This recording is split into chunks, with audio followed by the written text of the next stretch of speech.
Welcome to another Bernie Dog Stove video. In this installment, we're going to be looking at the Optimus 324. The 324 is a white gas only stove that was marketed and sold in the early 80s for a short period of time. Because of its unique construction and features, this stove should only be used with Coleman fuel, chemically pure naphtha, or other quality white gas, and the fuel should be filtered into the tank through a quality filter.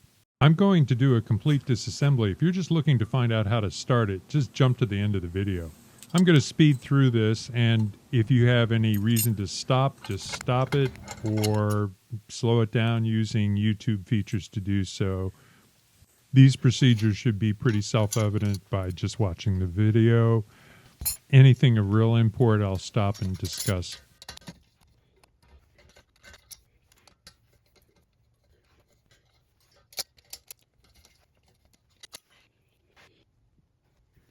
Okay, once you get to this point, you need to understand that the entire upper section of the stove is basically free at this point. This tube from the generator is actually secured only by a round O-ring inside that brass fitting, and you can just pull that right off.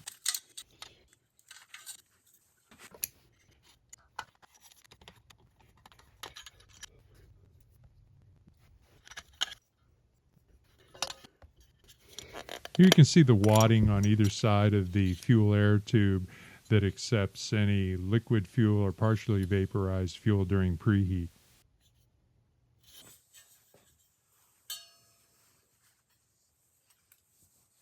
The lever on the preheating device can be removed with a 1.5 millimeter Allen wrench.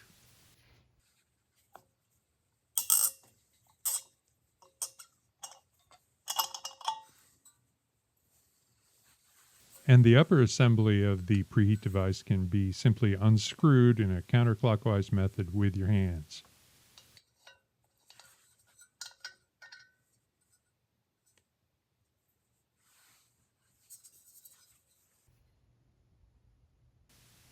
The base of the preheating device can be removed with a 14 millimeter open end wrench.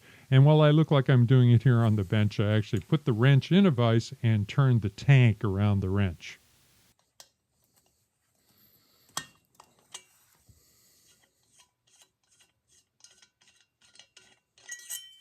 Here you can see the aluminum washer which seals the base of the bottom part of the preheat device to the tank, as well as the O-ring which seals to the upper cap, which we've already removed.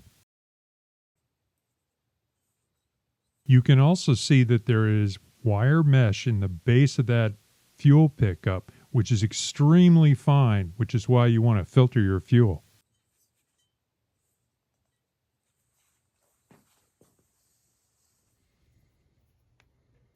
This hole allows air from the tank during the preheating process to enter the fuel air stream.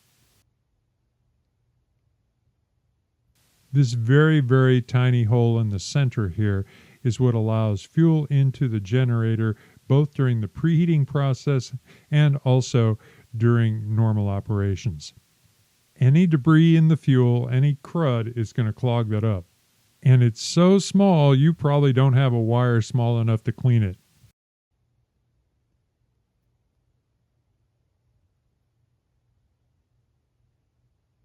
Here is the base of the preheater next to the cap for the preheater. You can see the bright metal ring on the inside of the cap, which seals over the air hole when you have that closed for normal operations. When you open the upper cap, air can come through that larger hole. Unlike some other stoves, when this stove is pressurized, there is pressurized fuel inside the generator. Here you can see the fine brass mesh in the base of the fuel pickup tube, the aluminum ring which seals the preheater base to the tank, and also the O-ring which seals to the upper cap of the preheater device. And inside the upper cap, you can see the O-ring which seals to the metal tube of the generator tube which goes across the stove.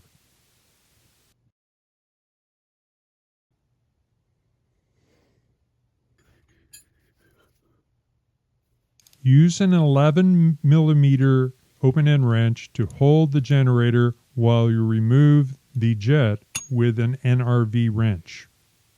Here you can see the cleaning needle. When the spindle valve is closed, it keeps the pressurized fuel from going further into the stove. But there's always pressurized fuel in this generator whenever the stove is pressurized.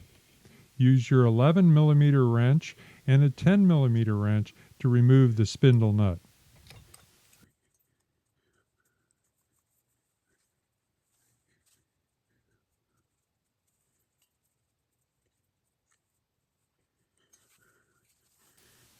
The control key can be used to remove the spindle.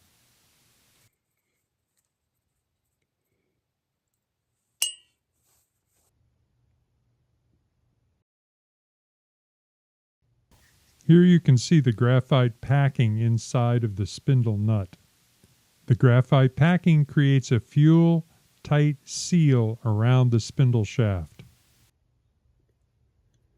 This is the spindle end of the generator, and you can see where the spindle shaft comes through with its needle.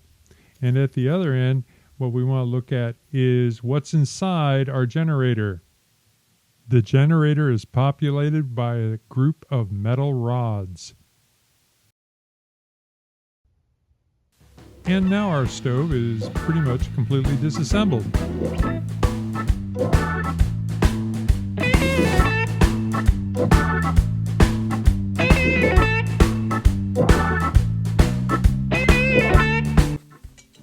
So reassembly is pretty much the opposite of disassembly, and I'll just run through it really fast in fast motion. If you need to stop it or slow it down, YouTube has both a pause button and also a slow button of various speeds, so you can see it slower if you want.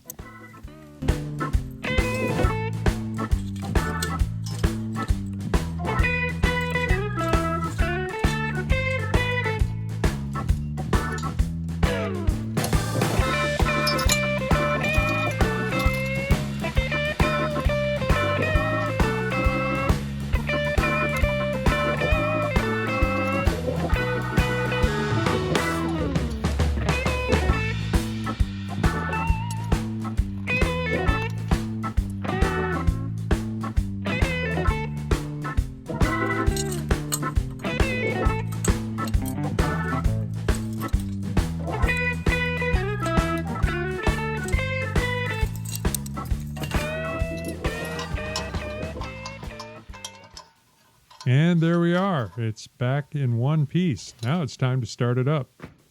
With the preheat paddle all the way to the left, only fuel will come out, and we want to get some air. So we're going to move it over to the right like that, and that's going to allow us to get some air coming through into the generator, and it will make for a oxygen-rich flame to start heating up that generator. Checking the fuel to make sure there's no pressure in there. There is fuel in there, and now we're going to put in a bunch of pumps.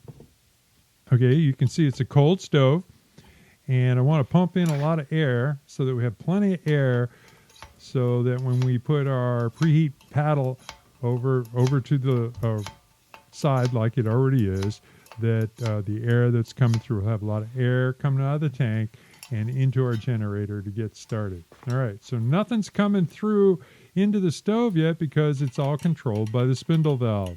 So here we go.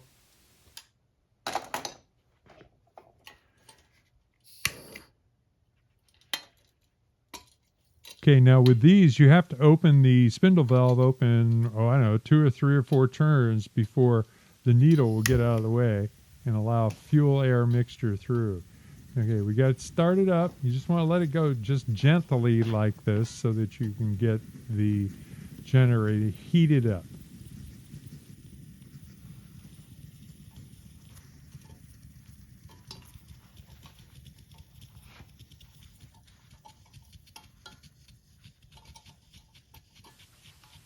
And I'm already running out of air, so I'm going to put some more in. Here we go.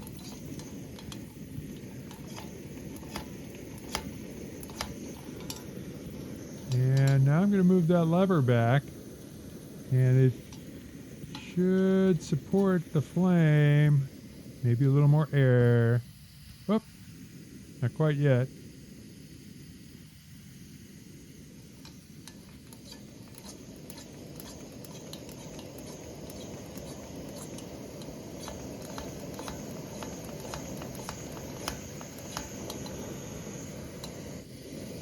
Okay, you saw how it was getting really kind of weeny and the flame almost went out. That's because there was too much air, so I went ahead and pulled the lever all the way back over here like that.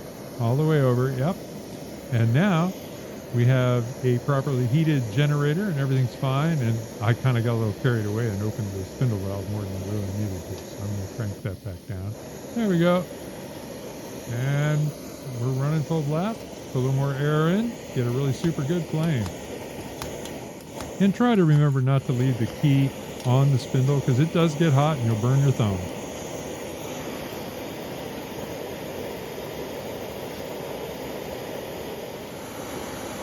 You gotta love the sound of these. It's just that gentle hiss. Really nice. And they do have a really nice simmer down at the low end.